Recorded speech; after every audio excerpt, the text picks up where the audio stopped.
Hey guys, tonight we drift backwards through time to a land of ancient palaces and vast deserts. You stand in the court of the Sassanid Empire, its magnificence slowly giving way to uncertainty and change. The air hums with the chants of advisors and the shuffle of feet over polished stone floors. You can almost feel the tension in the air as leaders rise and fall faster than you can keep track blink, and the emperor might already be toppled. But don't get too comfortable despite the grandeur around you. You probably won't survive this chaotic whirl of power struggles. So before you get comfortable, take a moment to like the video and subscribe, but only if you genuinely enjoy what I do here. I'd love to hear where you are listening from, so feel free to post your location and local time in the comments below. Now dim the lights, maybe turn on a fan for that soft background hum, and let's ease into tonight's journey together. In the swirling eddies of this courtly chaos, your attention is drawn further south, past the great ocean of sand, to a place less frenetic, but no less significant.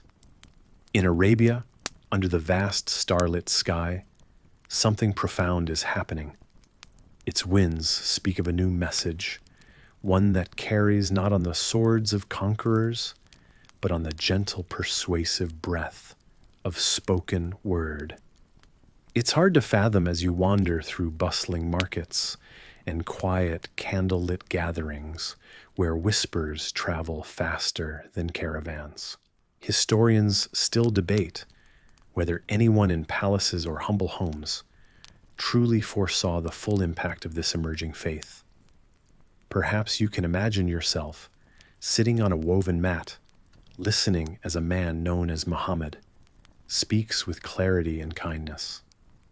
The words flow smooth as silk, touching the hearts of those around him, leaving an indelible mark.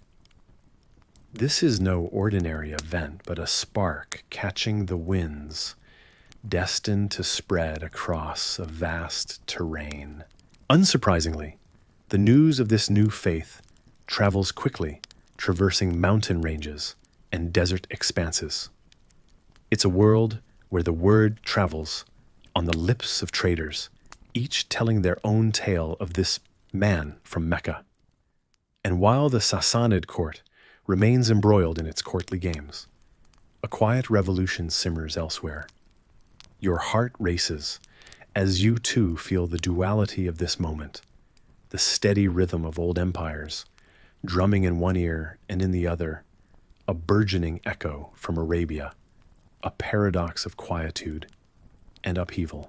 One unusual element you note is a once famous fortune-telling oracle at a Sassanid-sponsored event, proclaiming doom as if he could see these divergent futures entwining.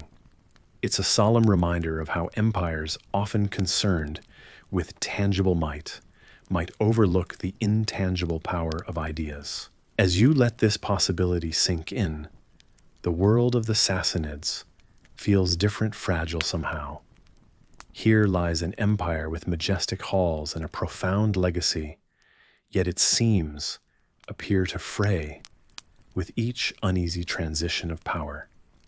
You move through torchlit corridors with an understanding that sometimes even the mightiest falter, not from the clash of swords, but from whispers carried across dune and star.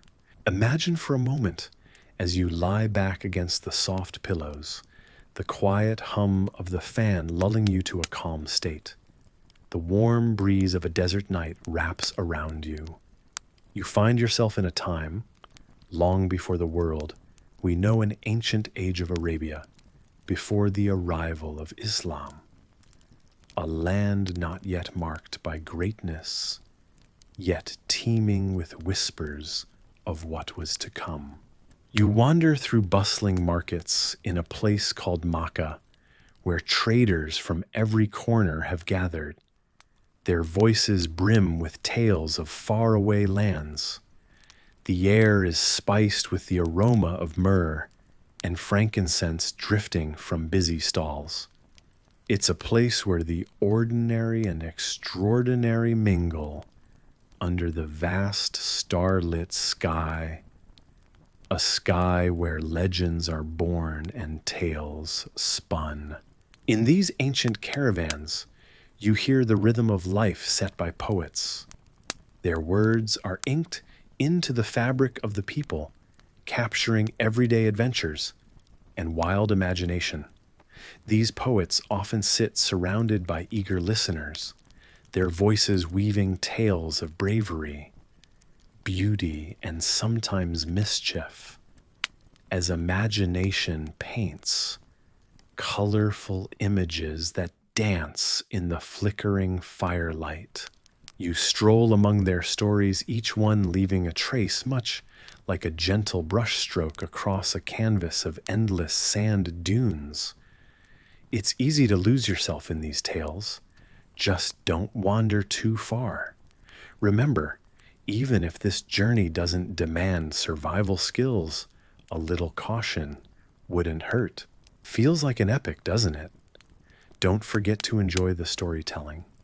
If you do, give it a like, subscribe, and share where you're catching these sounds of enchantment from along with your local time. Now dim the lights, lean back comfortably, and let's ease together into this night's journey of dreams. As you meander through this ancient world, the tribes around you move in vibrant harmony. Camels, the ships of the desert, plod faithfully alongside their masters through stretches of sand to reach welcoming oases. These resting places act as both home and respite. Among these tribes, good stories and even songs exchange hands like precious treasures, each item and each word telling tales of life lived in the cradle of civilization. In the shadows of date palms, the people worship a pantheon of gods, each revered in their own right. Over 100 deities, each claiming their altars, scattered under the desert heavens. Foremost among them is Hubal, and many idols fill the sacred precinct in Makkah, the beating heart of their spiritual universe. The people circle the cube-shaped Kaaba, performing rituals with a reverent ease, carrying with them the legacy of their ancestors. But not everything is certain in this era. Historians whisper about the true origins of these practices. They've pieced together theories and fragments of stories, musing on mysteries cloaked in the sands of time. Were the first steps of these rituals inspired by distant lands, or born from the whispers of the sand itself, shaping the beliefs of countless generations? You might smile imagining yourself in the midst of swirling robes and bustling crowds, as traders boast of their fairs and haggle for the best prices. They hail from the mighty empires of Rome and Persia, vast realms unknowingly dismissing this land as insignificant.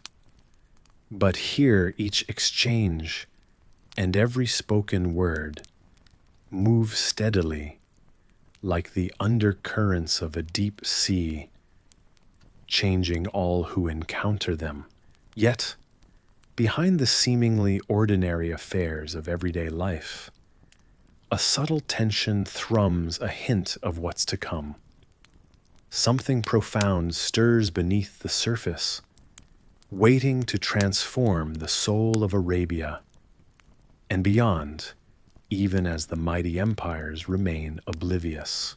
A friendly elder from the tribe, eyes sparkling like the desert stars, tells you of a time when treasures more valuable than gold were shared over small fires beneath the endless sky.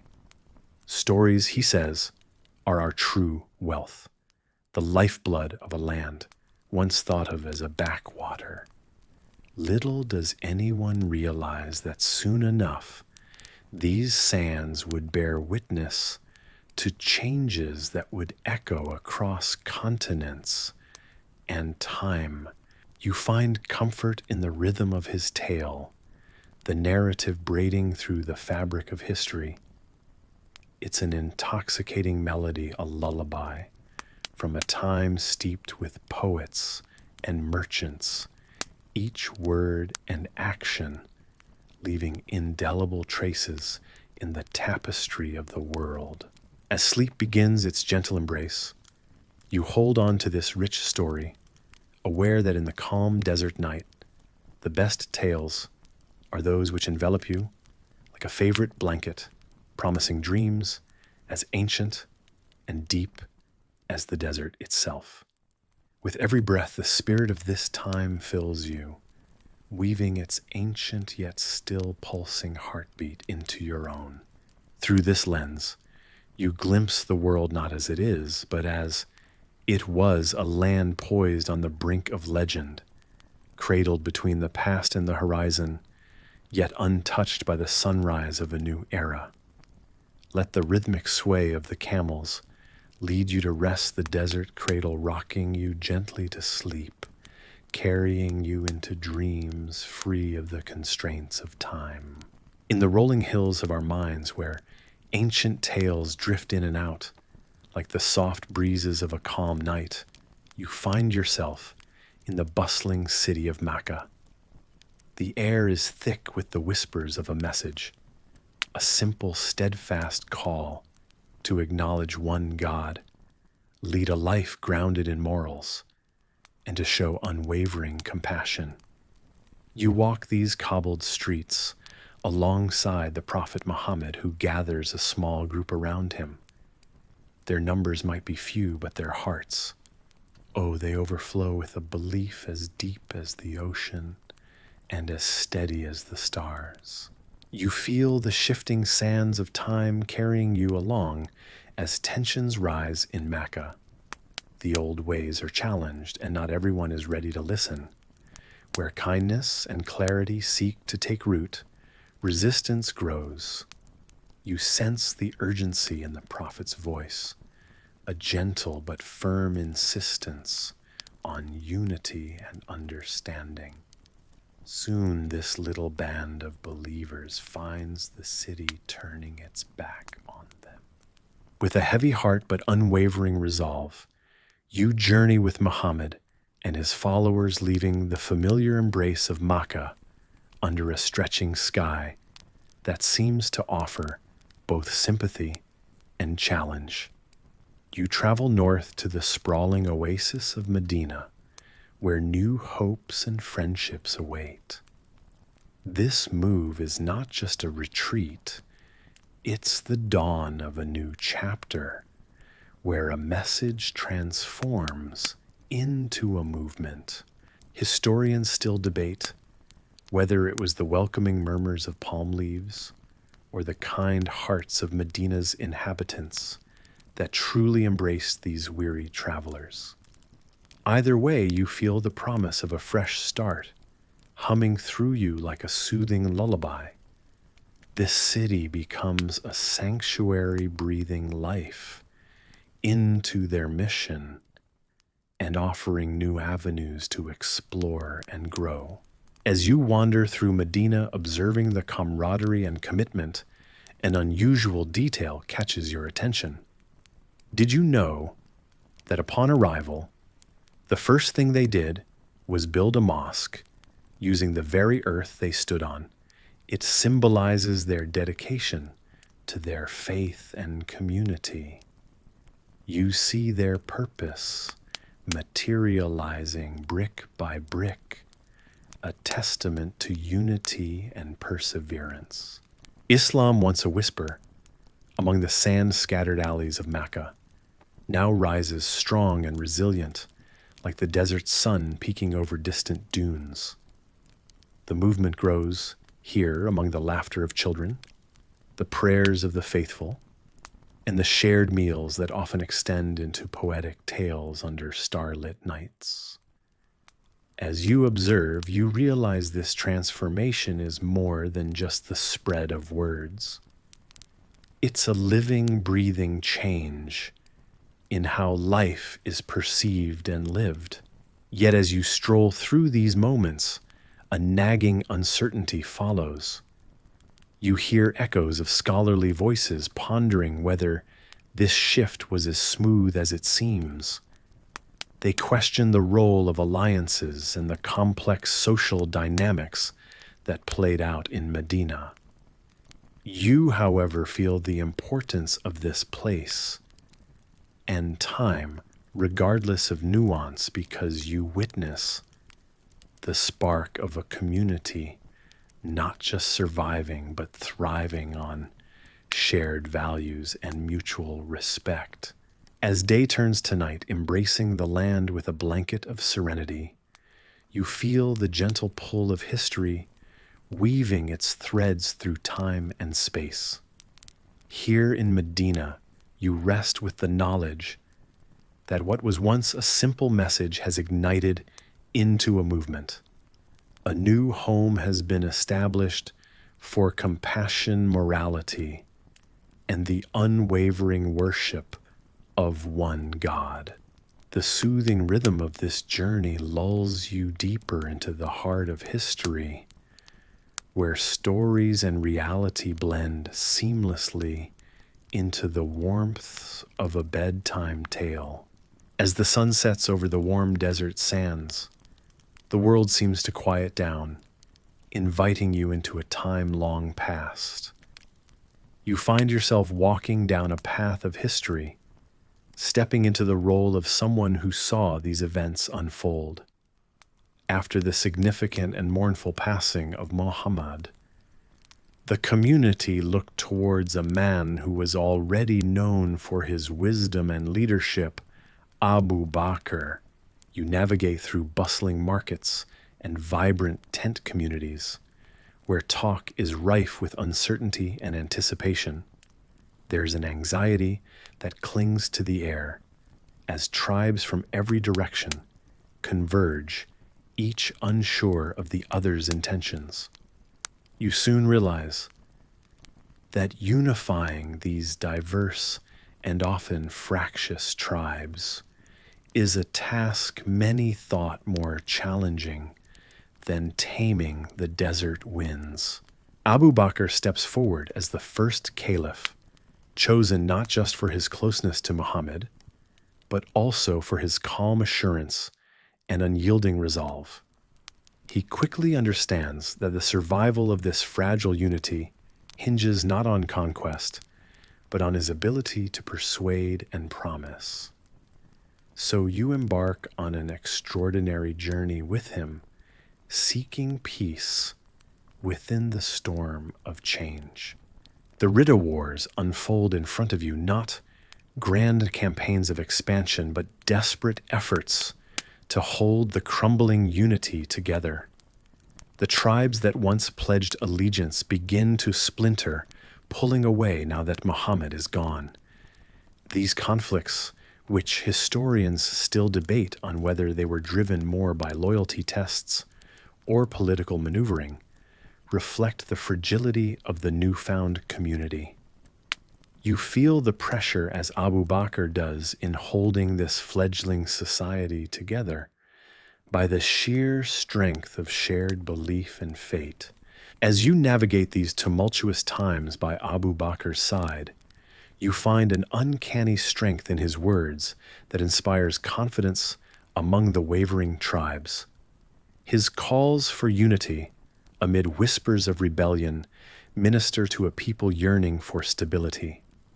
In one surprising twist, you discover that during negotiations, the simple sharing of traditional desserts becomes a powerful tool to win over skeptical tribe leaders.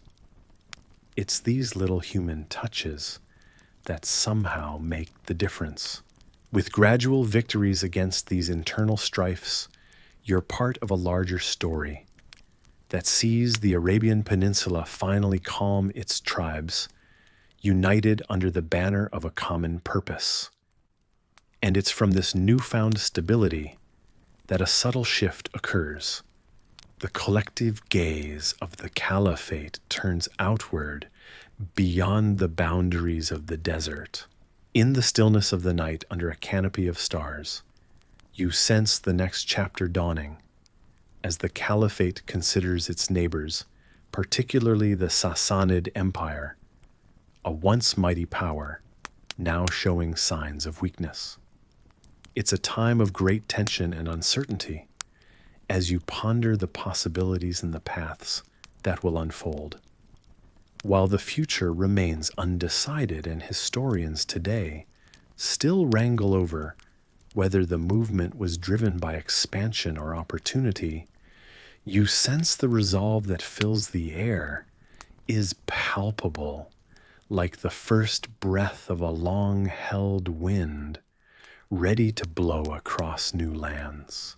As you lay down to rest, you sense a soft yet confident hum, just like the reassuring sway of leaves in a gentle breeze, reminding you of the quiet before a great voyage. Each heartbeat echoes the footsteps of a history in motion, guiding you gently into dreams of empires and destinies. With a calming certainty, you drift deeper into the night, cradled by a history that is still unfolding, where each tribal voice forms a harmony echoing through time. With each sunrise, the air in the fields of Iraq felt heavy with the whispers of a changing world. You can almost feel the soft rustle of the desert wind, stirring grains of sand that had witnessed the turning of countless pages in history. It's here that Umar, a name destined to echo through time, orchestrated his plans. Unlike the tales of warriors seeking glory, Umar's armies moved with purpose and discipline, not to conquer for fame, but to spread the burgeoning faith he held dear and secure the lands newly embraced by its light. Under Umar's command, armies did not just march with swords and shields, but with an unshakable conviction, a remarkable clarity of purpose that seemed to twinkle in the eyes of every soldier. There's something almost surreal about it, that these men pushing through the sandy expanses were fueled by a promise of unity, of belonging to something greater than themselves.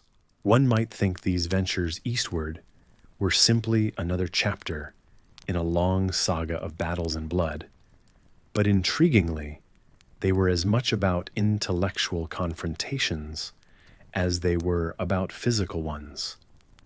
Historians still debate whether Umar himself foresaw the depth of cultural and philosophical exchanges that would occur as his armies set foot in these lands.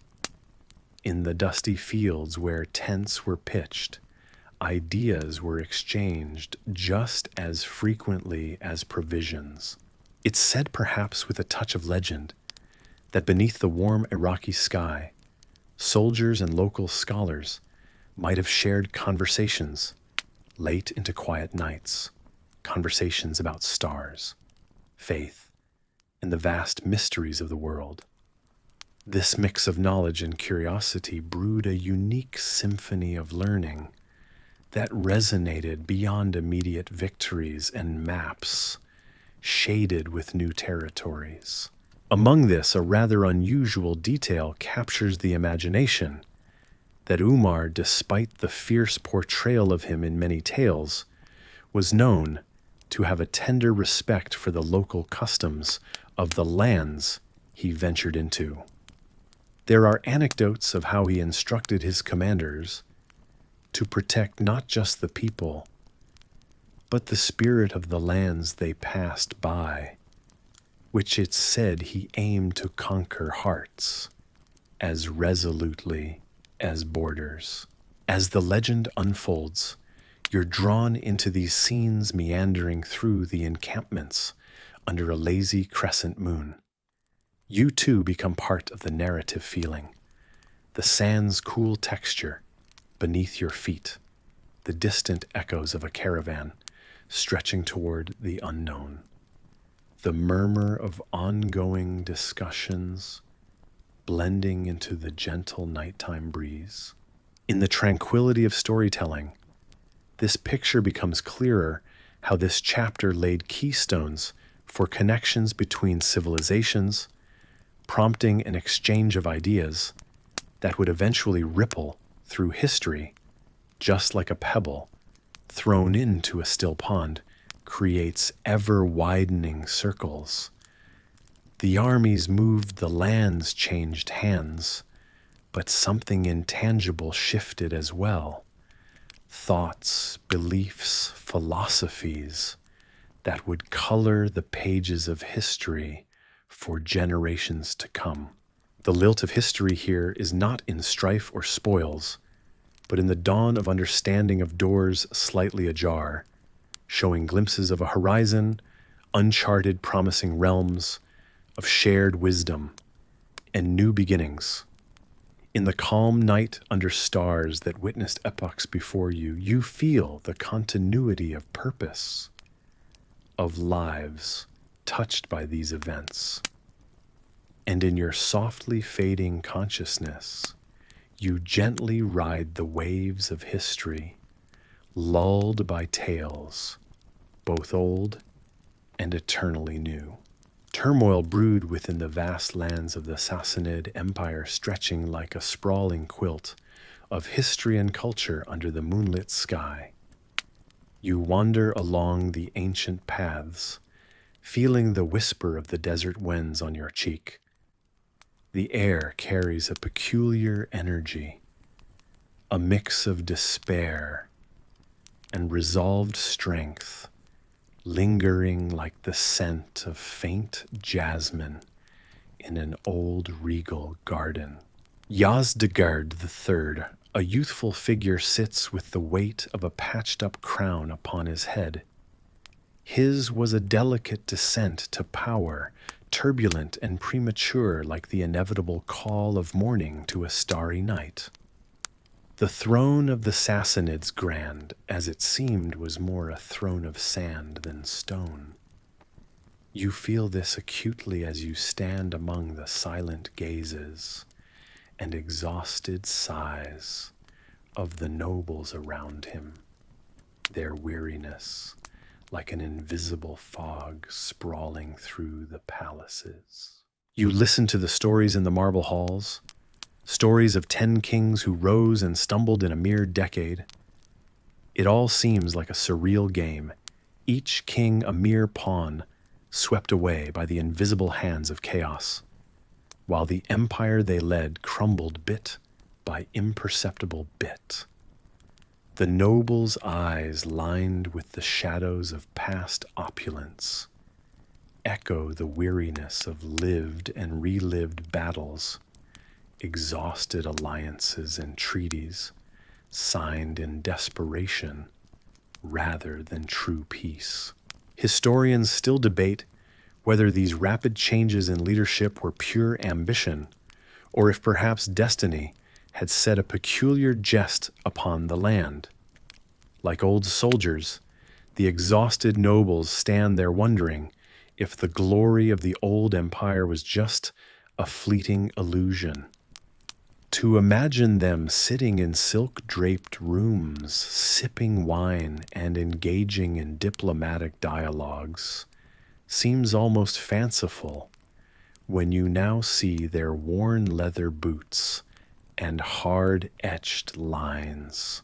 As you stroll past the sun-drenched tapestries hanging like vivid memories, you are struck by an unusual detail. Amidst this historical chaos, the Sassanid court boasted among their treasures not just the typical relics of gold and armor, but an octagonal chessboard rumored to have been invented in the court. This symbol of strategic foresight, a curious fixture amidst the plot-thick smoke of empire decay, whispers tales of ancient games mirroring current politics. It doesn't take a master strategist to realize that even the loftiest of empires could topple over a simple, misplaced pawn. Where real power lies is another mystery scholars ponder. Perhaps in the whispers you hear in the corridors, in the hearts of the people who live under the Sassanid skies, or maybe in the rebellious deserts stretching far beyond the city. If you pause and listen closely, the sands themselves seem to speak in hushed tones, sharing secrets with the camel trails that carve their way across the empire. The empire's reach remains vast, from fertile lands near the Tigris River to rugged terrains kissed by the Caspian Sea's salty breath. And yet it stands as a wide shadow, lacking the strong pillars that once held it aloft. It's an image of grandeur that now seems to falter under the weight of its own enormity. You cannot help but wonder how a youthful king barely out of boyhood could even begin to stir this giant half awake from its fitful slumber. Does Yazdegerd III even sleep peacefully, or do specters of past rulers haunt his dreams, each whispering what might have been? As the tale unfolds with the rhythm of the desert winds, you find yourself intertwined with the land's stories, meshed into the tapestry of its history. Glancing towards the sky, the stars shimmer, stalwart witnesses above the cries of power and fall. Their steadfast presence offers an odd reassurance amidst the chaotic lullabies of dying empires and the lives swept away beneath their glittering canvas. While a part of you might chuckle at the irony of surviving in this fragile empire, another part acknowledges the inherent beauty in this struggle. The human story, after all, has always been one of hope, persistence, and sometimes bewildering resilience. So as the night deepens and the tales unfurl their sleepy narrative, you find a peculiar comfort in the idea of every end being just a nudge towards another beginning. Amidst the crumbling ruins and faded glories of ancient times, you step gently into the unknown next your spirit, echoing the vibrant resilience of history itself. The dawn is just breaking, and you find yourself standing on the vast sun-drenched plain where the air feels heavy with anticipation. The air is alive with whispers and the distant clang of armor as two armies prepare to meet. You're part of the Arab troops marching under the searing sun, the rhythm of shuffling feet and the occasional clatter of a shield echo in your ears, bringing a sense of unity and purpose. You feel a calm determination driven by faith and a clear sense of why you're here.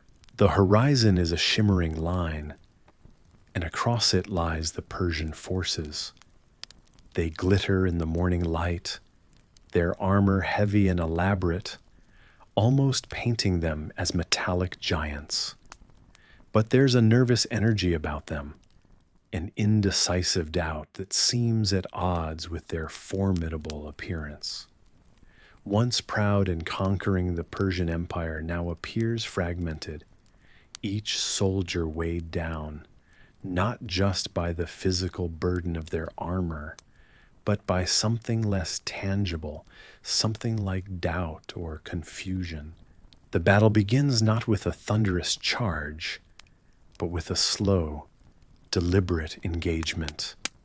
This is the Battle of the Chains, so named for the belief that the Persian soldiers chained themselves to their positions, whether as a show of resolve, or because they feared retreat more than death historians still debate.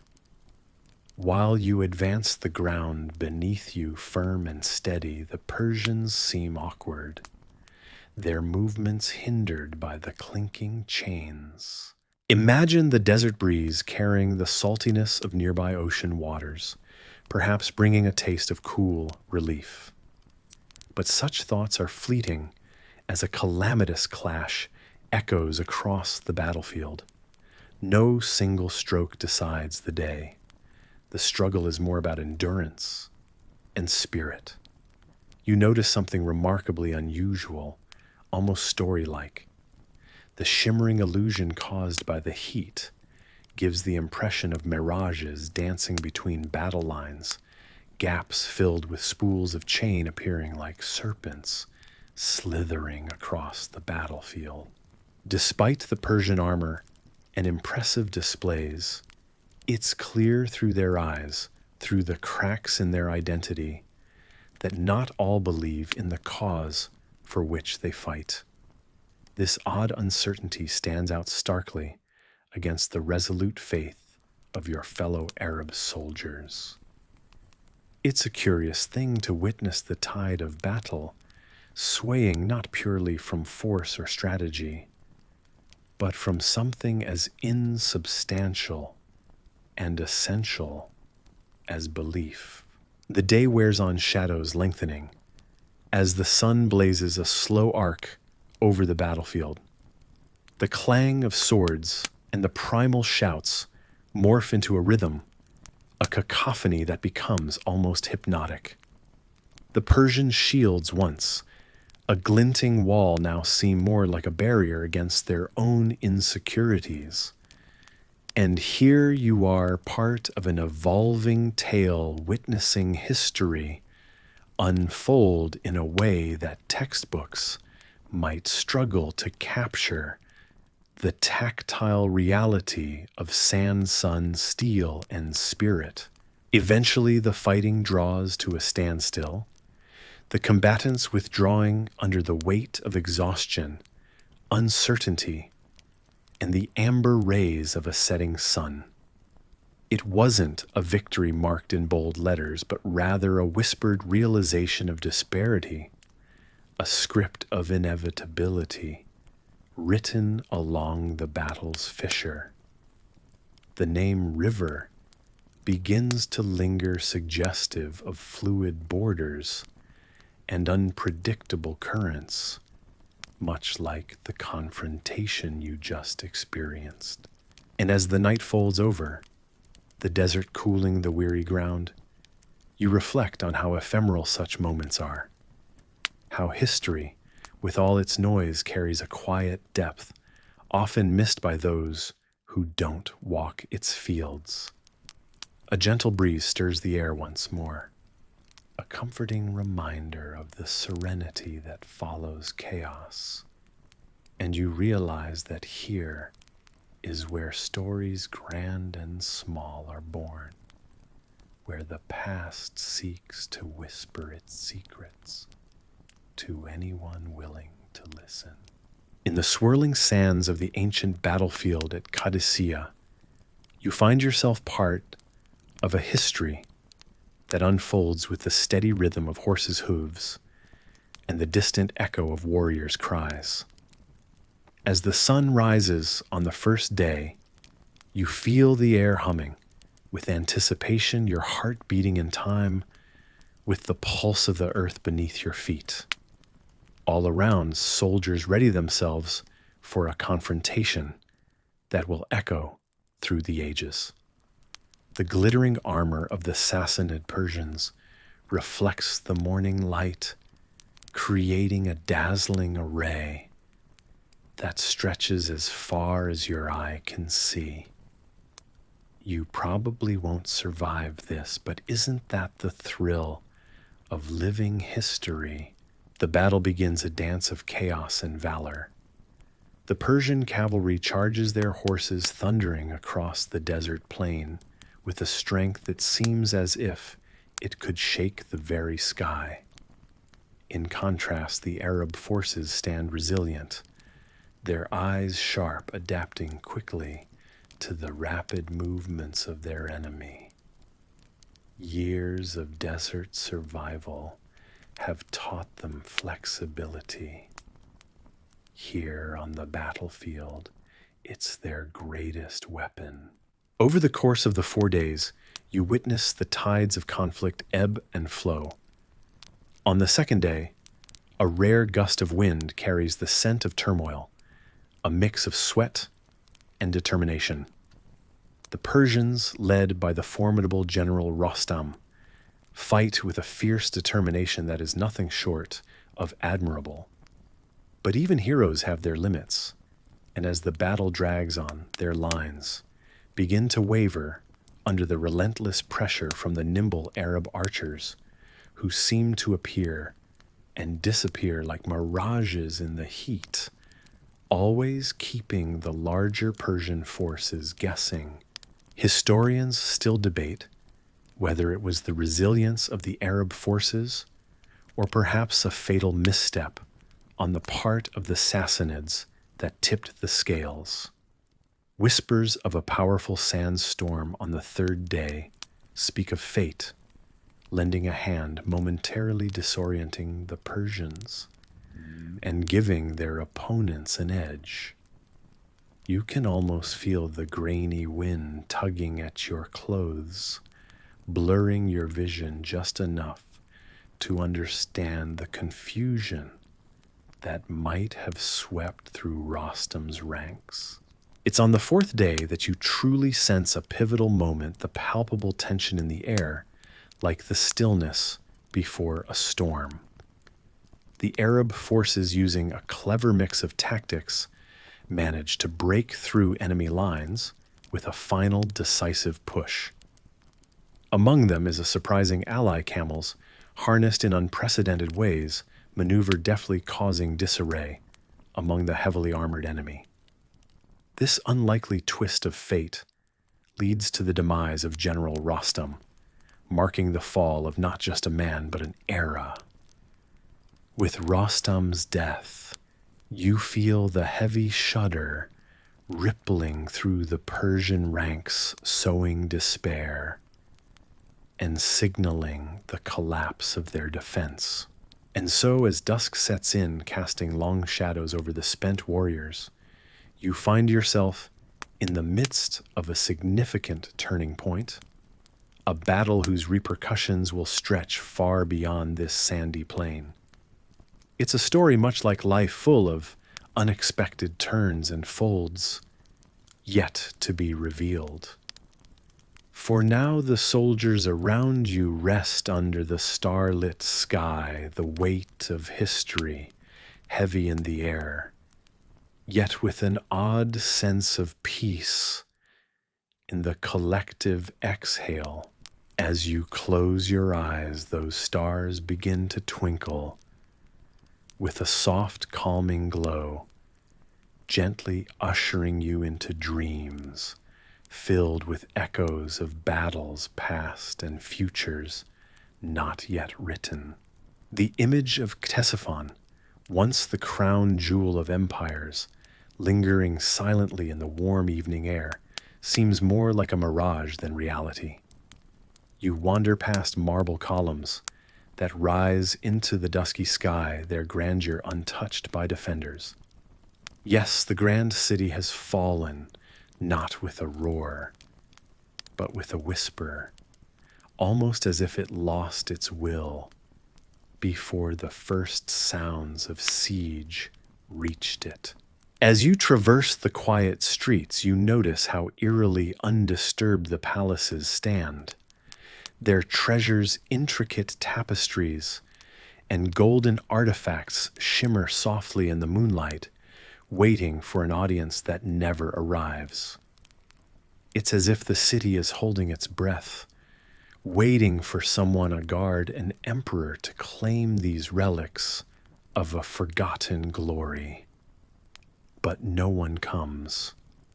The air is still charged with the sense of something ending. Historians still debate whether the apathy of the city's defenders was due to sheer exhaustion from years of stretched battles, or a more profound resignation, an acknowledgement of an inevitable decline. Whatever the reason the city's fall symbolizes more than a lost battle. It marks the unraveling of an empire once thought invincible. You pause before a large stone fountain, its water stagnant and reflecting the night sky. Once the splashing sounds would have competed with the chatter of courtiers or the music of festivities. Tonight it is merely a silent witness to all that has been lost, echoing with the absence of voices. Yet there's an unusual detail that catches your eye. A small garden flourish beside the fountain, perhaps an unexpected sign of stubborn life amidst quiet decay. The quiet in Ctesiphon is almost palpable. It's not the quiet you associate with peace, but one that reverberates with stories untold and echoes of a past grandeur, reluctantly giving way to the present. Streets, once bustling with merchants and scholars, now provide paths only for the wind and shadows. As you walk, you start to sense a subtle pattern woven into the decline, a detail historians scratch their heads over. Why does this particular street have no signs of the typical looting? You ponder whether even in its fall, Ctesiphon held onto a vestige of its former dignity, refusing to surrender its secrets so easily. Time-worn scrolls suggest that during its height, Ctesiphon was not merely a city, but the beating heart of cultural and political might. The narratives of how it stood commanded attention, demanded respect, flutter away like leaves before the storm, leaving behind only the skeletal remains of what once was. Standing beside the rust-covered gates, you can almost hear the ghostly echoes of the voices that once debated philosophy and crafted legal edicts inside these walls. It's as though the stones themselves are whispering history's long-forgotten secrets to anyone patient enough to listen. Gazing at the quiet grandeur around you, a gentle sarcasm tinges your thoughts. Despite its silent crumble, Ctesiphon refuses to fade quietly into the annals of history. Instead, it retains a shadow of magnificence, a defiant reminder that beyond the tales of battles and emperors, it is a place rooted deeply in the hearts of those who cherished it. As you turn a corner, a stray breeze stirs the leaves at your feet, swirling tales of old emperors and prophets into the night's fabric. Perhaps it's this unyielding spirit that keeps Ctesiphon alive, as rumors and stories continue to attract those like you, wandering through its hushed remnants. In this perpetual twilight, the city whispers its story, urging you to remember its lessons, even if the details are hazy or debated. Reluctantly, you find yourself calming to the rhythm of the city's quiet breath, feeling less like a visitor and more like a part of its timeless story. A past that spoke of power and influence now gently cradles you in its fading memory, inviting you to rest within its history-soaked embrace. And as you take a final walk through the hushed corridors, the night envelops you with the gentle ease of a lullaby. Each step becomes softer, mirroring the slow breath of a city in slumber, a city waiting in quiet dignity for the dawn of new stories to arise from its ancient stones. You walk through the shadows of ancient cities under a blanket of stars. The air is cool, whispering tales of empires past and roads once trodden by kings. Each step takes you deeper into the past, through bustling bazaars and quiet corners where history is both made and forgotten. Here in the cradle of civilization, you trace the steps of Yazdegerd III, a young king thrust upon a wavering throne at just 8 years old. His empire once spread from the green belts of the Tigris and Euphrates to the sands of the Persian plateau, vast and venerable, but like a sand castle at high tide, it faced inevitable dissolution. The tension of the times weaves its way through your skin, and you're swept into a world where allies turn with the wind and survival requires shrewdness. Empires don't crumble quietly. They rupture, shattering with echoes that last through centuries. Before you plunge deeper, remember, you probably won't survive this alone. So before you get comfortable, take a moment to like the video and subscribe, but only if you genuinely enjoy what I do here.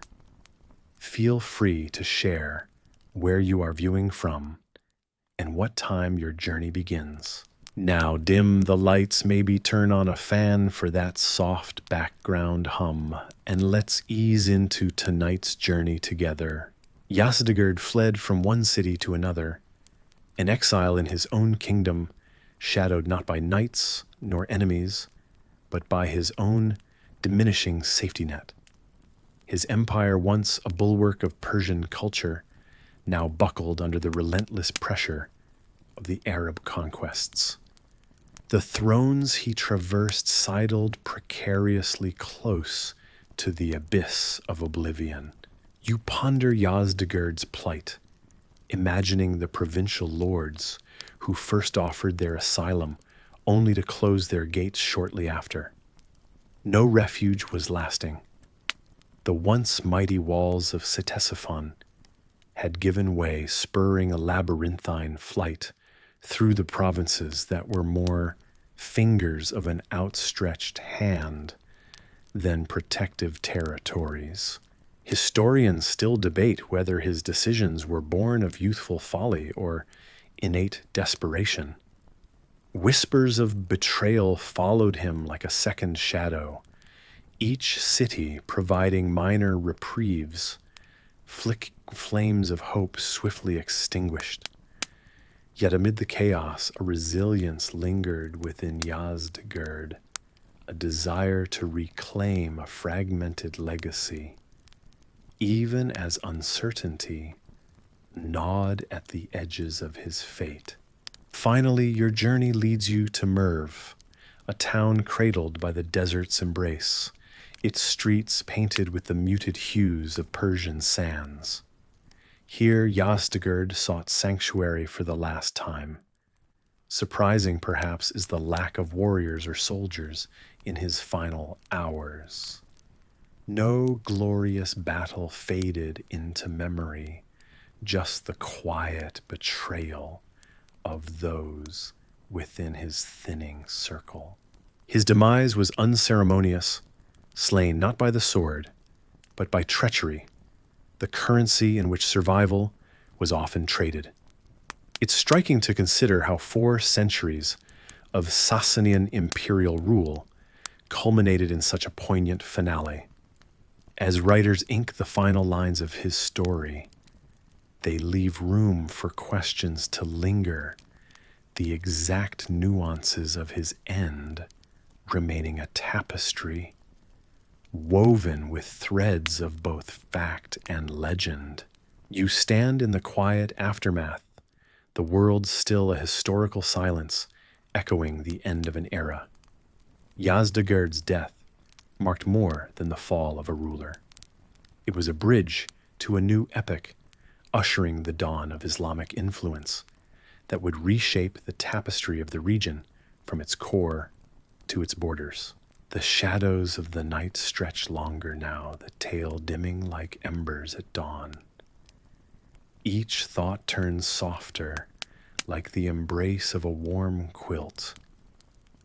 The stars fade, but the whispered tales endure, gently carried on the cool night breeze. As you relax, the details of history meld into a comforting lullaby, easing you into a restful slumber, where dreams slide seamlessly into the realms of memory and imagination. The winds of the past gently guide you home, coaxing sleep with each historical breath. The world grows quiet, and in the depths of night, you too become a part of the folded layers of time, resting peacefully in the cradle of forgotten stories. Fields of golden wheat rustle softly in the gentle breeze as you begin your journey through the lands transformed by new rulers. In your mind's eye, you can see these rulers bringing with them a religion that whispers through the wind rather than commands. Islam is new to these lands, a visitor from afar, yet it arrives not with the force of a storm, but like the gentle dawning of a new day. You notice how the ancient Zoroastrians, the keepers of a rich tradition, now find themselves labeled as dhimmi. It's a term that feels oddly soothing on the tongue, meaning these individuals are protected people. Though they now fall under Islamic law, they're given the freedom to worship their ancient gods, only with the obligation of a tax, a small price for the freedom of faith. As history tells it, this was not a time of ruthless conversion, but rather a gradual shift. The stories you hear at the firesides speak of communities where Islam crept in softly, like shadows, lengthening towards dusk.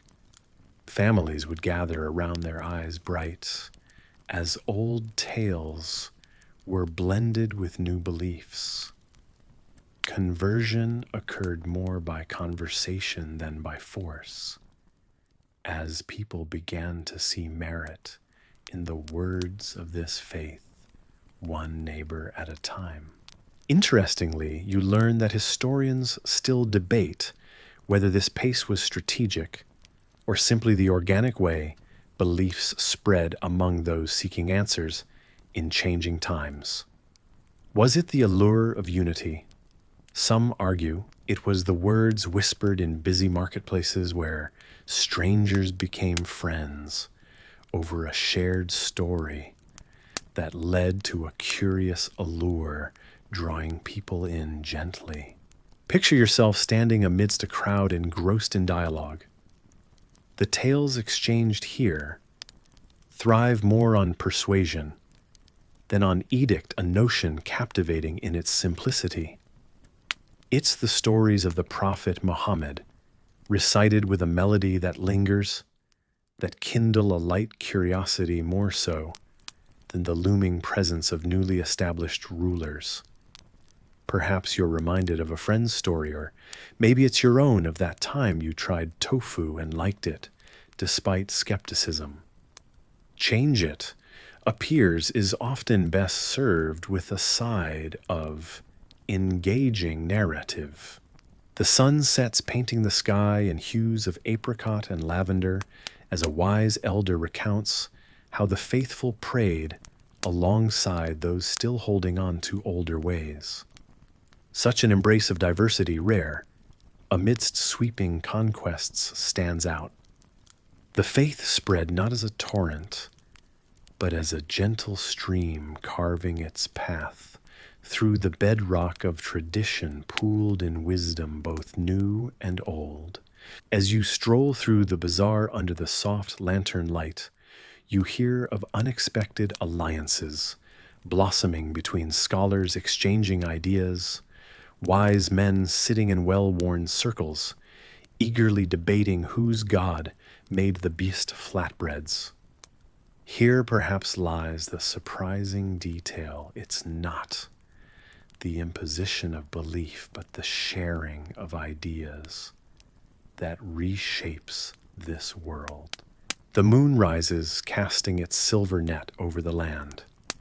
You feel peaceful, safe in the knowledge that history is not only about ends, but the gentle bends in the road.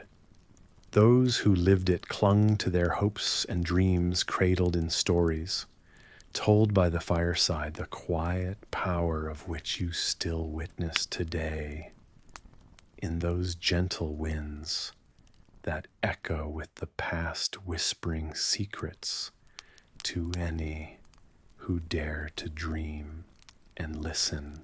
You find yourself in a land of shifting sands where the sun sets like a fiery ember over distant dunes. Here you navigate the bustling streets of a city where the air is fragrant with spices and the chatter of merchants selling their wares echoes through narrow lanes. In this place, the language of government and the conversations in the air have changed, but history still whispers through the cobblestones underfoot. You watch as Arabic script unfurls over government decrees replacing the intricate old Pahlavi alphabet. The change feels like watching a river reshape the land it flows through each eddy and curve, shaping a new identity over the ancient stone. You wander by temples that once stood under a different auspice, solemn and grand, now reshaped with arches and new prayers whispered within their walls. Some corners of these venerable structures bear the remains of paint that once depicted now forgotten deities. You feel the weight of time layering like sediment. While the names have changed, the reverent silence remains unchanged. It's slow, this kind of transformation. It comes not with fanfare, but like grains of sand slipped between your fingers, imperceptible, yet inevitable. The people you pass, sellers of silks, traders of grains, they hold tight to many of their daily customs, like drinking thick cardamom-scented brew in the early light, or offering dates to guests with unbroken hospitality. As you stand there, a gentle breeze lifts the scent of jasmine from a nearby vendor. You remember hearing about a peculiar belief of the day that dates, sweet and dark, possessed protective powers against scorpions. A quaint anecdote you file away, wondering silently about its truth. Did the merchants themselves believe historians, it turns out, are still debating this curious detail? Your senses pull you in multiple directions, each demanding your attention. There's the bright patchwork of fabrics, billowing under the open sky merchants, selling wares from distant lands, gold tapestries, spices from the farthest reaches of the known world. Albums of art and music that awake memories of an earlier time fill the air, reminding you of the enduring spirit of the people who live here. Above all, what strikes you is how, despite the sweeping changes that text and structure herald, life goes on with a remarkable semblance to what came before. You realize that beneath the surface, these changes might not be so seismic at all.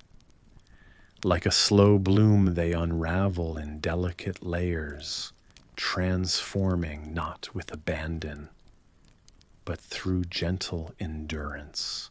Each person you encounter forms a part of this intricate tapestry. A merchant with a sun-kissed face places olives carefully into clay pots.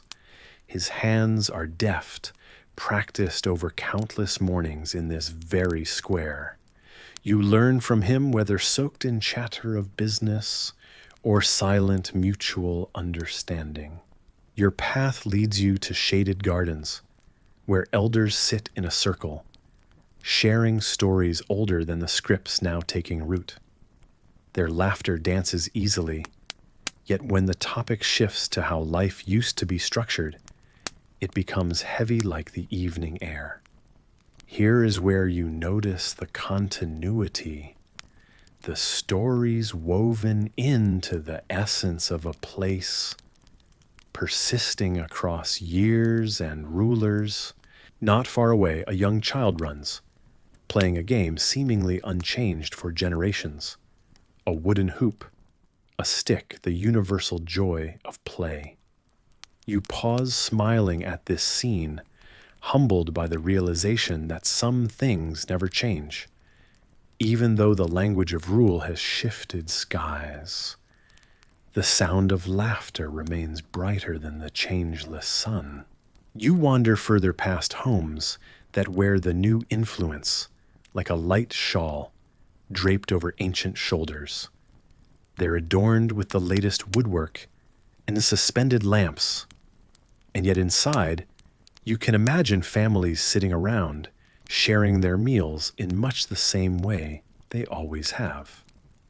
The comfort of tradition, it's a steadfast anchor, wrapping around like a familiar blanket on a chilly night. As the evening slowly meanders on, the world begins to still. The market closes and shutters clatter softly against the cooling wind, while lamps flicker into life. You take a moment closing your eyes and hearing the soft lull of nighttime tales being shared around fires. It is the warm coals of community, old and new, merging seamlessly like the shadows of dusk. Travelers often bring tales of lands, far removed places where even the constellations seem foreign. But here, the stars are as reliable as the rhythm of life itself. The constellation. Orion continues to march across the sky, no matter the epoch grounding you with its timeless march. Even amidst change, the heavens remain constant. You find solace in these gentle, persistent details, from the scent of freshly baked bread to the hum of evening crickets in the olive groves. Slowly, gently, you come to understand that this land, even as it embraces change, remains bound by the ancient ties of its people, their stories, and the shared human experience that transcends words and time. Gazing upward, a sense of calmness envelops you like a quiet promise nestled within bustling life. Here you are wrapped in the reassurance that while the scripts and symbols may evolve, the heart of this place beats with the same steady rhythm as it has for centuries before. Floating in this sea of continuity, you let your mind drift content in the knowledge that history is a gentle tide, everlasting and serene.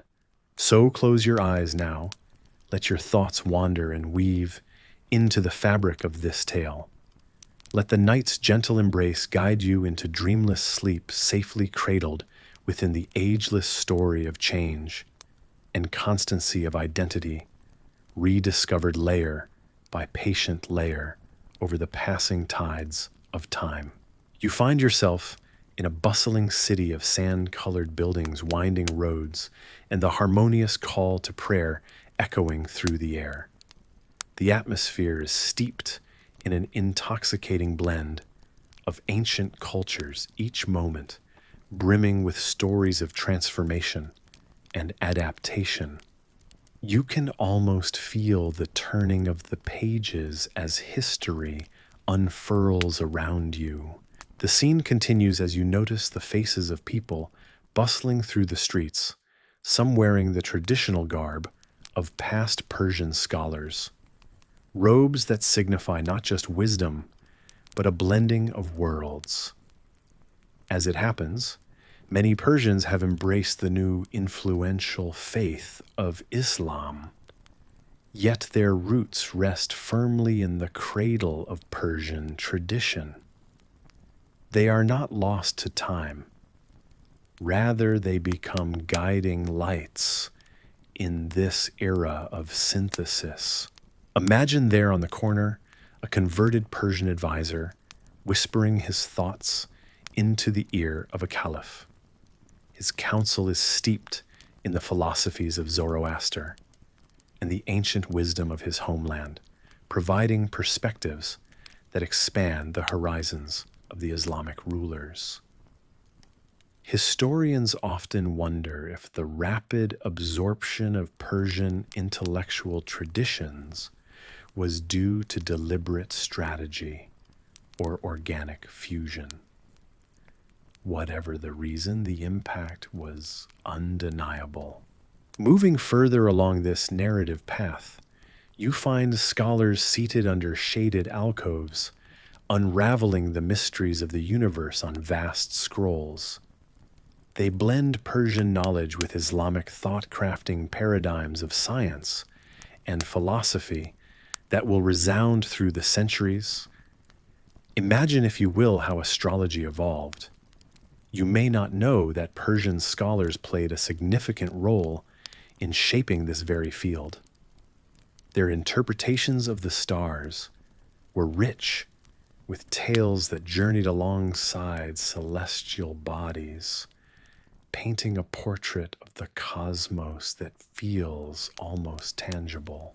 But wait, there's more beneath the surface. The governance of burgeoning Islamic territories found itself peppered with Persian influences. Governors and advisors who once held sway in pre-Islamic realms now navigate this cultural confluence with the same deftness as sailors charting new waters. Is it not fascinating how nothing is ever truly erased? With each shared idea, Persian thought becomes a cornerstone of governance, adding layers of depth and insight. Among these transformative tales is an unexpected chapter of storytelling itself. Have you noticed how the iconic storytelling elements, like those in 1001 Nights, echo the Persian art of narrative? It's the magical interplay of language, art, and wisdom, creating realms where imagination knows no bounds. You can't help but smile, knowingly seeing the fingerprint of Persia nestled deep within these enchanting tales. And of course, the arts. What kind of narrative would this be without a nod to the splendid tapestries weaving through the Islamic art scene? The intricate designs, a testimony to Persian influences, resonate with motifs that have danced through Persian past. Is it not said that true beauty lies in the details? These details, often minuscule, yet profound, tie the grand mosaic of Islamic art to its cherished source. As you continue to dream along this path of historical harmony, you come across an unusual fact. Did you know that Persian gardens, with their quintessentially symmetrical layouts, played a part in shaping the design of Islamic paradises? These earthy havens became metaphors, strong symbols of union between the physical and the divine. Through this seamless weaving of cultures, you realize that Persian traditions were not merely absorbed. They became integral to the very fabric of Islamic civilization. It's like how the layers of a painting add depth, resulting in something far greater than the sum of its parts. You might wonder if one could truly differentiate where one tradition ends and another begins. But perhaps that's the beauty of it all. As shadows lengthen and stars begin their nightly vigil, you come to understand that history is not a series of endpoints, but rather a flowing river, ever changing, deeply entrenched and connected. The mingling of Persian and Islamic cultures stands as a testament to how knowledge transcends boundaries, forever altering its own course. You let out a gentle sigh, feeling the warmth of enlightenment within.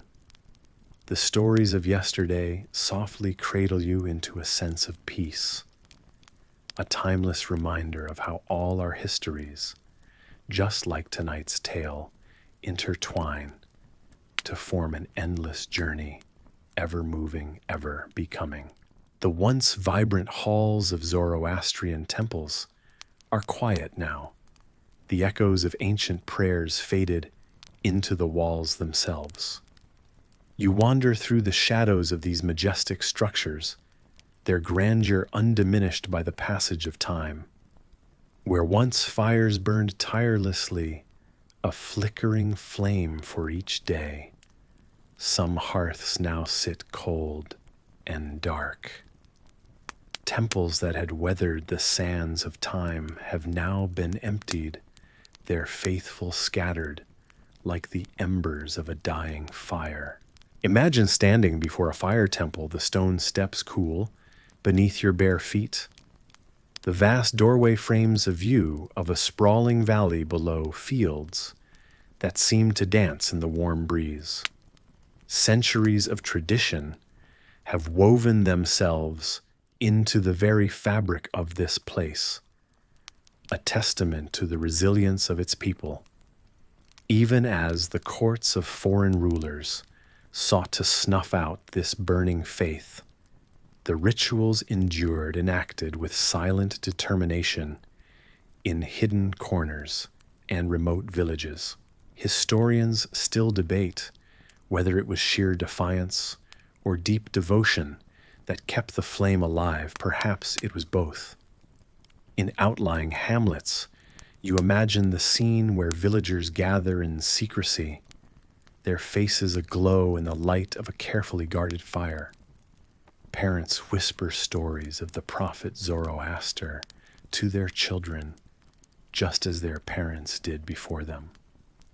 In each flicker of the flame, the children see echoes of their ancestors, a lineage unbroken, even if largely unseen. The practice of worship may be hidden from the scrutinizing eyes of outsiders, but it's undeniable that the essence of the sacred fire attar, as it is reverently called, never truly faded. It lay dormant, waiting for a time when it could burn unfettered once again. This enduring connection to the past is evident in the whispered chants and the rhythmic clapping of hands that accompany the rituals. One unusual tradition involves the use of goat fat, a remnant of early practices presumed to enhance the flame's longevity. Just like the goat fat trick you heard about earlier, this tradition is passed down, a small act of defiance against the tides of change. Time and empires both moved on, yet these resilient outposts of faith persisted. It's said that even under new governance, rulers who sought to impose their own customs couldn't fully extinguish the people's devotion. Amidst the quietude of these moments, you feel a profound sense of peace. The villagers' unwavering faith becomes a gentle reminder that flames need not always roar to be felt deeply. They can also burn quietly, sending waves of warmth through even the darkest of nights. As you stand among these ancient stones, imagine the weight of history on your shoulders. It's heavy, yet comforting, a reminder that the stories and fires of the past are never truly gone, as long as there are those who remember. And so, as you ease yourself into rest, you carry these tales with you, the glow of a flame that once illuminated empires, now softly flickering in your own heart, ready to guide you into gentle slumber. You take a deep breath and step into a world where the language on people's lips isn't quite what you might expect. It's Pahlavi, the recorded language of the ancient Sassanian court. This is not just a vocal exchange, it is a dance, a crafting of sound that ties the merchants, poets, and scholars of the land to something much deeper than mere trade. Yet in time, the firmament of Pahlavi would give way to Farsi, like a river flowing naturally into the sea, unchanged and yet transformed.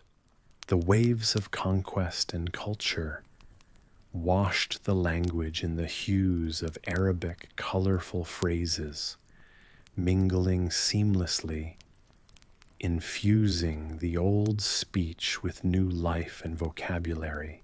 Historians still debate whether the change was gradual like a mellow sunrise, or abrupt like a sudden storm sweeping across the sand dunes. But what remains undeniable is that as Farsi flourished, it became a cloak that preserved both the traditions of the past and the influences of the present, a shimmering example of linguistic resilience. In this poetic realm, where spoken word was as revered as the intricate designs of Persian carpets, poetry ascended to heights rarely witnessed. It carried with it the essence of faith and the vitality of memory, a lifeline for those who fear forgetting. Imagine having your heart and mind intertwined with verse, each rhythm, a fingertip tracing the edges of history. Rumi, Sa'di, and Hafez were more than mere names. They were voices resonating within halls and homes, guiding hearts in both joy and sorrow. In the stories spun into existence by these poets, resistance grew quietly, like a seed planted beneath the surface, nurtured by the need to remember to stand firm. It wasn't mere obstinance, it was renewal, the silent vow that though the world might change, the core, the very soul woven into words, would not falter. Farsi, dressed in the rich embroidery of Arabic, birthed a unique and vibrant cultural tapestry, one that celebrated its dual heritage with unabashed pride. As you listen, feel the words ripple around you, drawing you deeper into the melody of history. You realize that language is more than sounds and symbols. It is a living, breathing creature, adapting and reshaping itself with every epoch and empire. Just as you thought you grasped its form, it slips like sand through fingers, leaving traces that hint at its eternal nature. One unusual detail whispers to you that people of this era sometimes encoded messages in their poetry to hide dissent from watchful eyes, and ears resistance wrapped in metaphor, hiding in plain sight. It's said that these subtle rebels often found solace under the quiet, protective canopy of night, where stories spun themselves into constellations, connecting the dreams of tomorrow with the memories of yesterday. And so you drift deeper into this comforting tale, wondering how something as intangible as language can bear the weight of so much life, and yet remain as light as a feather floating on the breath of those who dare to speak it. As you close your eyes, you feel a tender assurance that though forms may change and words may evolve, the essence of connection and the stories we share will always find a way to endure, just like the unfading stars against the night sky. As you stroll along the dusty, time-worn paths of the ancient Silk Road, you feel a gentle breeze carrying whispers of history. You're not alone on this journey. Beside you walk merchants, scholars, and travelers, each with a story to tell and a lesson to impart. It's a time of exchange, not just of goods, but of ideas, concepts, and most importantly, beliefs. From the vibrant lands of Iran the teachings of Islam have begun to blossom, reaching eastward across vast expanses carried by merchants and their camel caravans. Unlike the tales of conquest and battles that often echo through history, this movement unfolds with a quiet grace. Alongside bundles of silk and spices, merchants carry tales wrapped in the elegance of Persian philosophy, adorned in the wisdom of Islamic thought. Perhaps as you sip tea by firelight, a traveling scholar shares with you the melodic cadences of Persian poetry, woven seamlessly with the teachings of Islam. It's not so much about conversion as it is about connection, uniting different worlds under shared values, ancient and new philosophies. Trade routes hum with life, absorbing these new ideas like sponges. It's fascinating how throughout history, the wheels of commerce and culture spin together. The merchants are storytellers in their own right, their tales enlivened with the promise of distant lands where the earth is kissed by dawn colors unseen in your own homeland. Imagine traders laden with rich tapestries, exotic spices, and jars of perfumes. They navigate valleys and deserts, their minds brimming with stories, tales of cities glittering under starlit skies, of serendipitous meetings with sages who speak of a unity in all things and of a faith that finds beauty in both the simple and the grand. One surprising detail that catches your attention is how merchants often use poetry as a form of currency, especially amongst scholars and those educated in the fine arts. Persian poetry, you discover, wasn't just decorative. It was a gateway, a welcoming gesture into the hearts of those who heard it. The rhythmic verses had the power to mesmerize, to convince, and to subtly persuade, a testament to the soft power of culture. As you weave your way along the road, historians still debate the precise routes and methods by which Islam spread through these sprawling lands.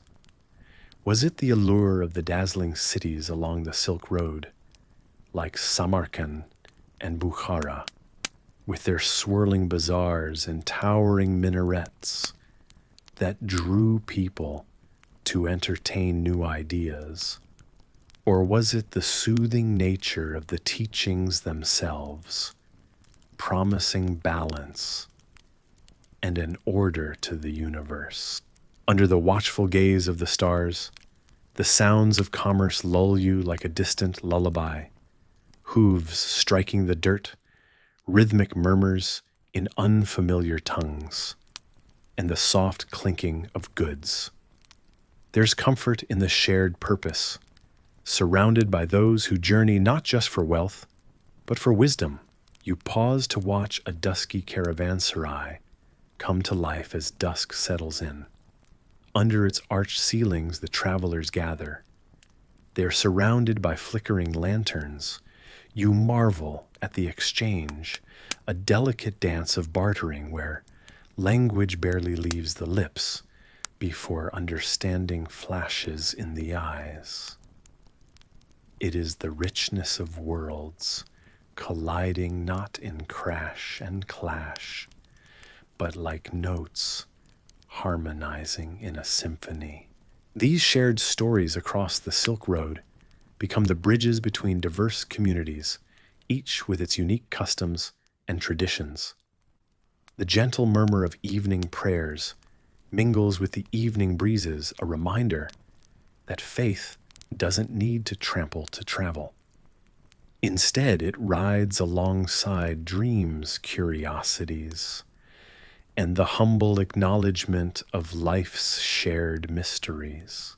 As you reflect, you realize that the road is more than just a means of travel for people and goods.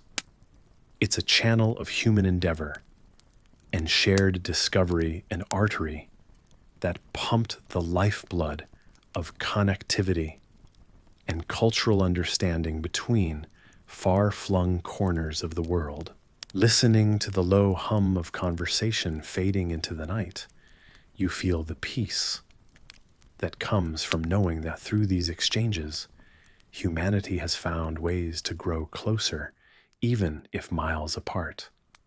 The soft glow of the stars above mirrors the flickers of understanding shared throughout these diverse landscapes.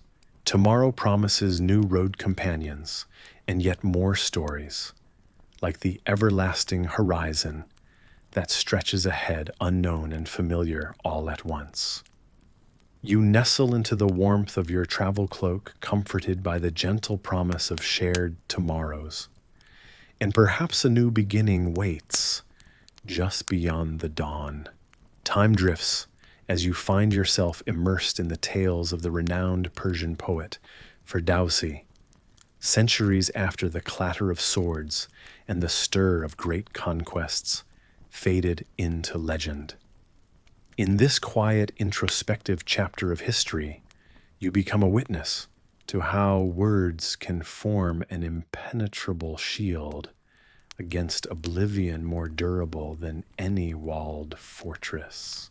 Ferdowsi's remarkable achievement, the Shahnameh, unravels before your inner eye. You see him a solitary figure hunched over parchment, ink-stained fingers moving deftly as he conjures the legends of ancient Iran. Ferdowsi was a man of determination and immense skill, crafting an epic in verse that spanned more than 50,000 couplets. His determination is unparalleled, for the task he undertakes is monumental, preserving, in vivid detail, the stories of kings, demons, and heroes who once walked the earth. Consider this. It wasn't just his love for storytelling that drove Ferdowsi. He had a mission, a burning desire to rekindle the memories of a time nearly lost to the relentless march of history.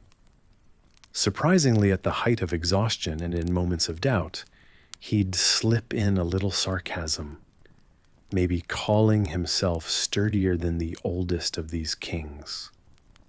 This touch of humor tempers the grand scale of his task, reminding you that beneath the legends, there were humans just like you. Historians still debate whether the accuracy of these tales matters more than their grandeur. Regardless, Ferdowsi accomplished what many armies have failed to do. He preserved the culture and traditions of Persia against the tide of forgetfulness. His work, meticulously inked and rhythmically structured, is like an ancient melody that continues to play audible only to those who listen closely. Imagine how, as winter winds howled outside his modest abode, Ferdowsi's words would pour forth in rhythmic succession, bringing warmth to the hearts of listeners. Each verse was an anchor for collective memory, reminding a divided land of its shared roots and storied past. The effect was potent, with the Shahnameh becoming more than an epic. It was a bridge to the story of a people. A surprising detail emerges from the folds of history. Ferdowsi's determination to complete the epic was so fierce that he toiled without significant patronage, often living humbly, despite the richness of his storytelling. You might wonder, in a sly twist of fate, whether the very lack of royal backing gave his work its unfettered soul, allowing it to resonate through ages. As night settles softly around you, the certainty of Ferdowsi's impact swells undeniable, even as scholars ponder undecidedly over the exact sources of each legend he recorded. What remains uncontroversial is the profound respect that burgeoned for Ferdowsi over time, his poetic monument standing testimony to the power of eloquence over erasure. His pen did what no army could. It immortalized a realm of wonder, encapsulated in words. The souls who led battles loved fiercely and embarked on quests of honor. In this night of calm reflection, let the cadence of Ferdowsi's verses lull you, each couplet a gentle step further into understanding how the ancients, through their stories, never truly faded. In the embrace of this epic's verses, your mind eases into a serene rhythm. The intricate dance of syllables and imagery unfurls around you like a prayer whispered under the stars. Let these stories weave softly into your dreams, where kings still reign, demons await, bravely fought battles, and heroes rise despite the odds. Soon, your own voice joins this collective retelling in the quiet of dreams, soaking in the rhythm and tales of a distant land where you too play a part in the eternal dance of stories, the oldest magic known to mankind. As you let go, imagine a world where legends never end and words are mighty shields.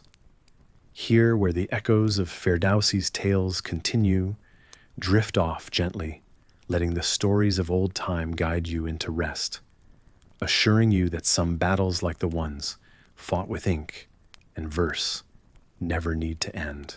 In the gentle embrace of twilight, where reality softens into the edges of dreams, you find yourself exploring the tale of an ancient faith and its journey across time and land.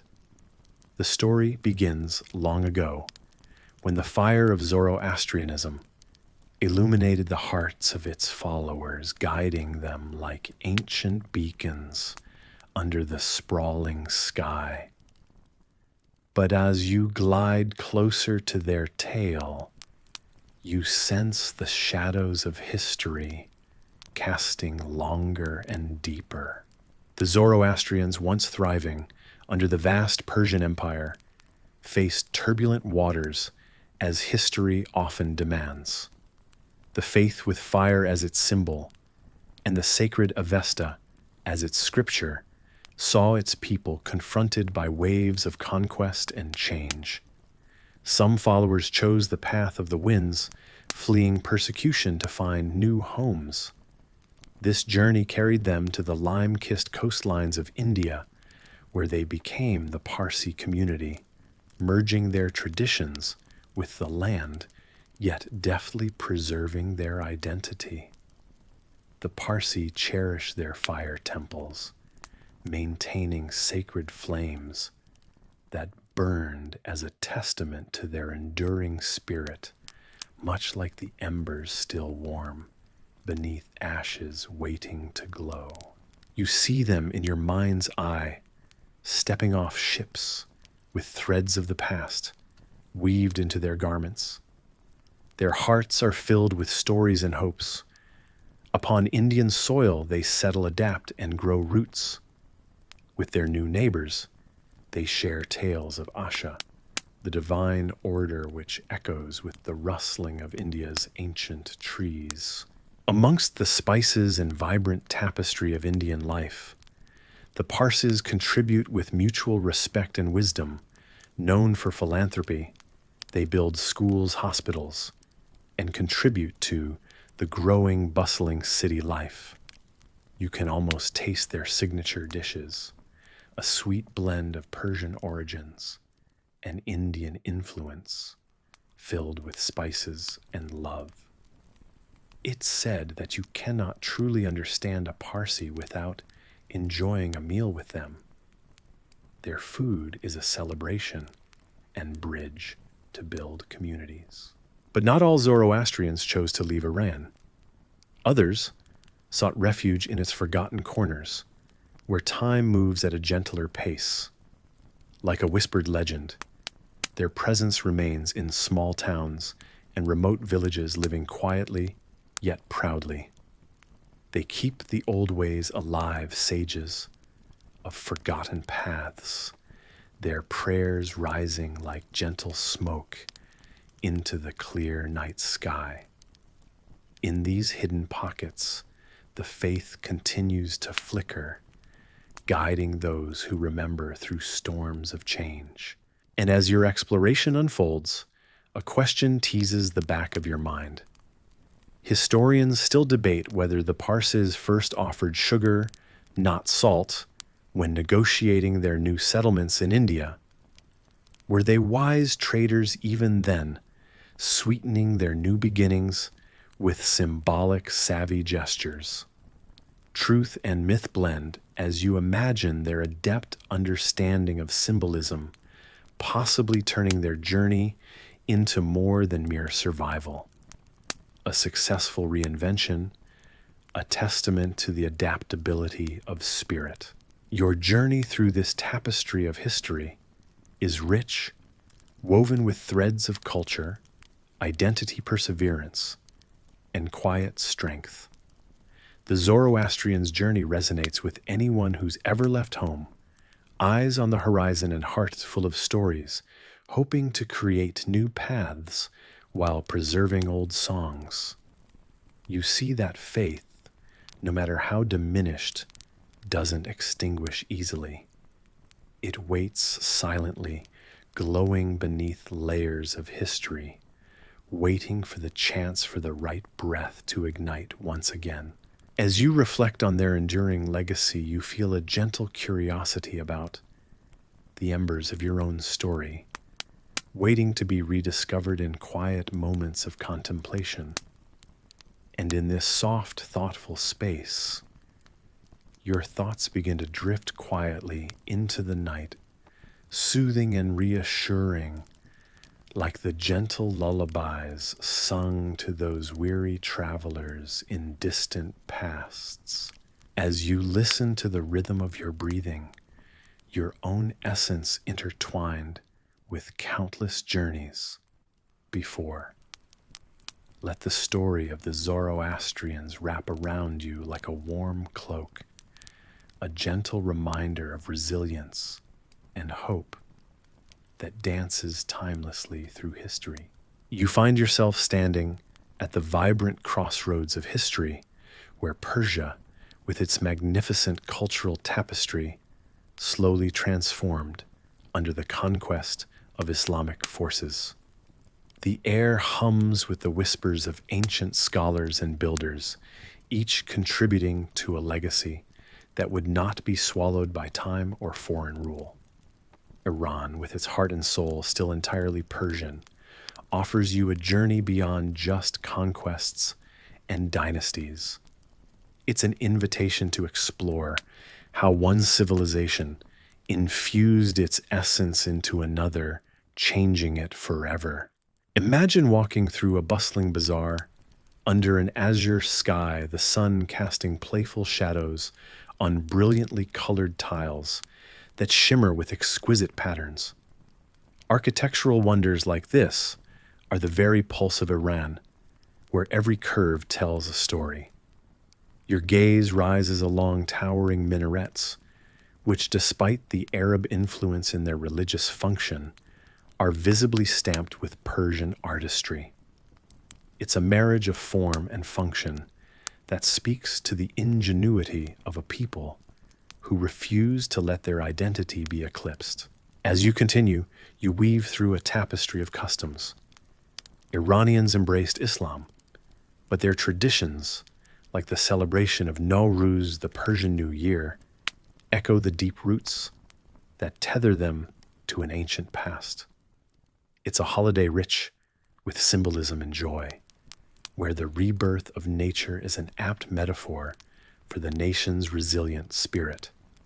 Families gather, sprucing up their homes with half-seen tables, laden with 7 symbolic items, each yearning to tell its own tale.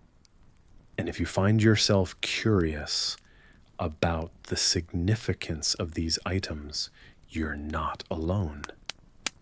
Experts still ponder the layers of meaning behind them, finding new interpretations with every new generation. Picture the winding corridors of time, where Islamic scholars mingled with Persian thinkers, trading ideas and debates in the lively marketplaces of human thought. You stand in awe of the words of Rumi and Hafez, who stitched Islamic themes with Persian sensibilities into the very fabric of their poetry. They carved a niche for themselves, not just in history, but in the soul of Iran, a soul that didn't disappear, but reshaped its conquerors and left indelible marks on global scholarly thought. Historians continue to wrangle over just how much Persian influence colored the Islamic Golden Age. Yet none can deny the shimmering brilliance of this cultural alloy. Your sojourn wouldn't be complete without an encounter with the famed Persian mosques. Their domes, adorned with intricate mosaics of turquoise and gold, stand as testaments to Persian craftsmanship and artistic vision. This architectural grace reflects not just in religious spaces, but also in palaces and bridges, across which the scented breeze of saffron-laden dishes wafts gently past you, carrying stories from 1,001 kitchens. In quieter moments, nestled within shaded gardens, paradise on earth through Persian eyes, you revel in the soothing play of light and shadow. The gardens echo the delightful swish of silk, as courtiers and nobles once did, while whispering secrets about horticulture that even nature commends. Such innovation in garden design has left an enduring legacy inspiring lands far beyond Iran's borders with the vision of what a garden could be, a slice of Eden designed with purpose and intent. From the courts of the Sassanian Empire up to the grandeur of the Islamic Caliphates, Iran's landscape is dotted with an alluring dance between the sovereignty of rulership and the humility of prayer mats. It's a spectacle as mesmerizing as it is enlightening, hinting at a nation's ability to blend the old with the new, the alien with the familiar. And rather than being smothered, Iran has perhaps quite triumphantly made its conquerors consider their own identity anew. You stroll onward, caught in a current of timelessness, where past and present coalesce seamlessly. The souls of ancients touch your journey, filling you with the knowledge that Iran's transformation was not one of surrender, but of metamorphosis, a chrysalis from which flew butterflies of innovation, culture, and wisdom. The world that once conquered Iran was in many unexpected ways conquered in return. Finally, you pause against a backdrop of moonlit ruins and bustling metropolises, resting in the gentle embrace of an ancient nation that has stood the test of time, unchained, unbeaten, and eternally Persian at heart. The evening stretches on each moment, a lullaby crafted by a people who chose to transcend their reality, leaving traces of their exquisite art knowledge and spirit like stars scattered across the vast canvas of human history. As you float gently along this serene river of reflection, the story gradually fades away, inviting your eyes to drift shut, while dreams of ancient wonders and cross-cultural legacies fill the tender darkness of night. So before you get comfortable, take a moment to like the video and subscribe, but only if you genuinely enjoy what I do here. And hey, why not share where you're tuning in from and what time it is on your side of the globe? Now dim the lights. Maybe turn on a fan for that soft background hum. And let's ease into tonight's journey together. Your eyes gently shut. You find yourself at the threshold of an ancient temple, buried beneath countless grains of desert sand. Above, a pale moon hangs in a sky freckled with stars, its light spilling over the broken columns and cracked stone steps leading down into the secrets below. The world here is still save for the hushed breaths of the wind. Each gust carries with it a story, a tale of an empire that once was a dominion of magnificent splendor, now reduced to whispers among the dunes. As you step forward, the sand crunching softly beneath your feet, you feel the ancient presence around you, a sentiment historians still debate whether it's rooted in actual spiritual energy or simply our own profound yearning to touch the past. But what is certain is the way the air seems to pulse with history. Strewn around the platform are remnants of a once mighty civilization. You notice intricate carvings, glyphs, that speak of an empire born from ambition and wisdom, only to be swallowed once more by the sands that birthed it. Each design tells a tale, a bird with wings outstretched, perhaps representing a godly messenger or a revered king. It's enough to make you ponder, much like scholars do, whether these intricate depictions were a mark of divine favor or mere artistic flourish. The empire's stories, long dormant, begin to stir within the slow whispers of the night. You've heard that great leaders of this era often communicated through dreams, visions sent by deities guiding their paths. And tonight, beneath a canopy of stars, you find yourself stepping into those very dreams. It's often said somewhat mysteriously that the ancients had an unprecedented connection to the celestial realm. Could this be attributed to their rudimentary understanding of the cosmos? Or was it simply a symbolic language they used to narrate their tales? While you ponder this, the breeze picks up, curling around you like the gentle faded arms of an old friend. Suddenly, the soft intonation of a flute floats in, tugging at the edges of your consciousness. The music meanders through the ruins, haunting yet comforting, as if each note is a stitch in the tapestry of time. Oddly enough, you remember a surprising fact. Some ancient instruments were actually fashioned from materials that we might consider unusual, like bones of animals reared for sustenance. It's as if the echoes of the past found a new, ingenious way to speak. And magical, it is the environment here, both vast and intimate. You move through the ruins with careful reverence, each step drawing you deeper. The path leads downward, beckoning you into the subterranean chambers, where cool stones preserve the memory of a bygone world. Down here, the climate is different, cooler, and the air crackles with the kind of possibilities that make people wonder whether dreams themselves breathe life in places like this. As you reach the heart of the fallen temple, the fabric of the past begins to thread together with the present. You are not just hearing tales from long ago. Now you are living them, feeling every whisper of the wind, every sigh of the stones.